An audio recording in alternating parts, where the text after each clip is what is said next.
नमस्कार शेतकरी मित्रांनो, जी फार्मर या यूट्यूब चॅनलवर तुम्हा सर्वांचे हार्दिक स्वागत। तर शेतकरी मित्रांनो, हवामान खात्याने आणखी काही दिवस राज्यात पावसाचा इशारा देण्यात आलेला आहे। त्या संदर्भातील माहिती आज आपण या ठिकाणी जाणून घेणार आहोत। तत्पूर्वी चॅनलवर नवीन असाल तर चॅनलला सबस्क्राइब करून बेल आयकॉन प्रेस करा व व्हिडिओ स्किप न करता पूर्ण पहा।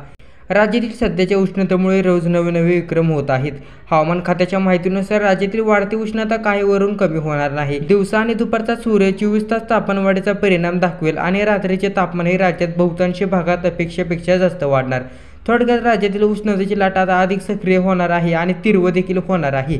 गरज नसल्यास घराबाहेर पडू नये असे आवाहन यंत्रणेकडून करण्यात येत असून नागरिकांना आरोग्याची काळजी घेण्याचे आवाहन करण्यात आले आहे।